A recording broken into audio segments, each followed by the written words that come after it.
In 1960, Bernard Madoff established Bernard L. Madoff Investment Securities, LLC. This seemingly reputable firm would become the epicenter of a massive financial deception. Madoff's reputation provided a powerful shield for his operations, concealing the truth. Investors flocked to his firm, unaware of the fraud unraveling beneath. With each new investment, the illusion grew stronger. How did Madoff maintain his facade for so long? His reputation provided a powerful shield for his operations, concealing the truth. In 2000, financial analyst Harry Markopolos approached the SEC with a critical revelation. Bernard Madoff's operation, he claimed, was nothing more than a massive fraud. Yet, his warnings were brushed aside. By 2005, Markopolos, undeterred, submitted a detailed report titled, "The World's Largest Hedge Fund is a Fraud." Despite this, the SEC remained inert, missing yet another chance to uncover the truth. The whistleblower's frustration grew as the regulatory body, charged with protecting investors, failed repeatedly. In 1992, they had already examined Madoff's firm, but did not uncover the Ponzi scheme. Each missed opportunity allowed Madoff's deception to continue unchecked. The stakes remained high as the scheme continued. With every warning ignored, the inevitable collapse drew nearer. The SEC's inaction was a significant oversight that allowed the fraud to continue. As tensions rose, the consequences of these failures loomed ever larger. Madoff's Ponzi scheme is considered the largest financial fraud in U.S. history. By the 1980s, Madoff's firm emerged as one of the top market makers on Wall Street. His early success captivated investors and built a formidable reputation. Each interview showcased his confidence and expertise, further weaving a narrative of trust. Yet, beneath this facade, the seeds of betrayal were quietly germinating. With every triumph, the foundation for deception grew stronger, laying the groundwork for a catastrophic fall. In 2000, Harry Markopolos sounded the alarm, alerting the SEC to Madoff's potential fraud. Yet, they took no action. Madoff's empire, built on deception, revealed its dark heart. New investments paid old investors, creating a web of deception. By December 2008, the facade crumbled. Madoff's empire, built on deception, revealed its dark heart. The illusion of profits dissolved, leaving devastation in its wake. Yet all frauds must eventually face their reckoning. On December 11, 2008, Bernard Madoff sat in his Upper East Side apartment.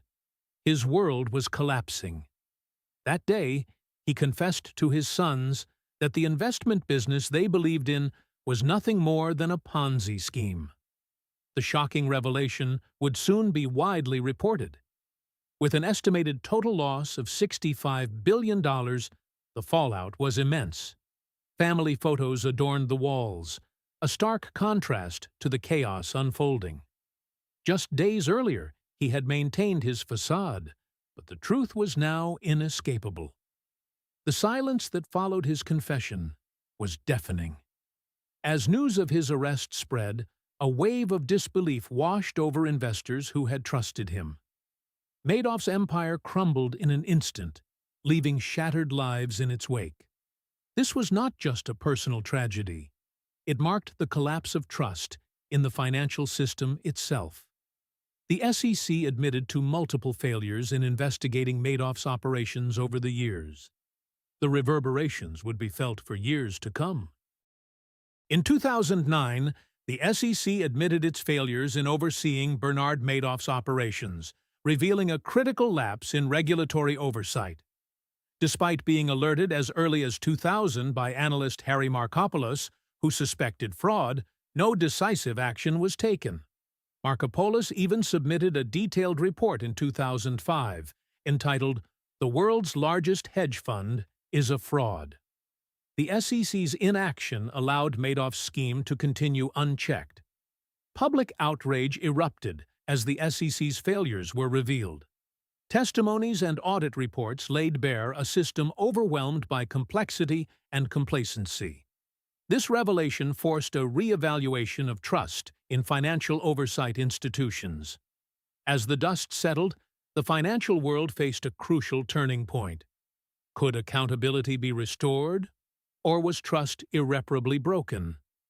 Madoff's Ponzi scheme is considered the largest financial fraud in U.S. history. By 2009, the fallout from Madoff's fraud ignited public outrage. Public outrage grew, highlighting the need for accountability. Signs echoed the sentiment, "Protect investors," and "Never again." The SEC, having admitted its failures in oversight, faced relentless scrutiny. Madoff's deceit cost investors an estimated $65 billion, a staggering loss that shook trust in the financial system. As voices clamored for change, reform proposals emerged, aiming to prevent future frauds. The quest for a transparent, accountable financial landscape began. But would it be enough to restore faith? The lessons learned from Madoff's scheme are clear, yet the battle for trust continues. It was 2009. Bernard Madoff, orchestrator of history's largest Ponzi scheme, faced justice. His sentence? 150 years in federal prison. Madoff's guilty plea to 11 felonies marked the climax of a saga that exposed vulnerabilities in our financial systems. The SEC, criticized for its inaction, admitted to multiple investigation failures, becoming a cautionary tale of regulatory oversight missed. As we observe the testimonies of victims detailing their losses, the need for vigilance becomes undeniably clear.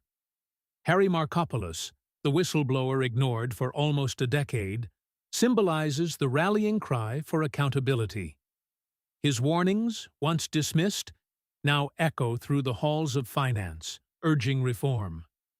Madoff's firm had 3 floors in the Lipstick Building in Manhattan, but only a small part was used for the Ponzi scheme operations. The question remains, how do we restore trust in a system so shaken? The lessons learned highlight the need for scrutiny and transparency in financial practices. As one chapter closes, the story of trust continues.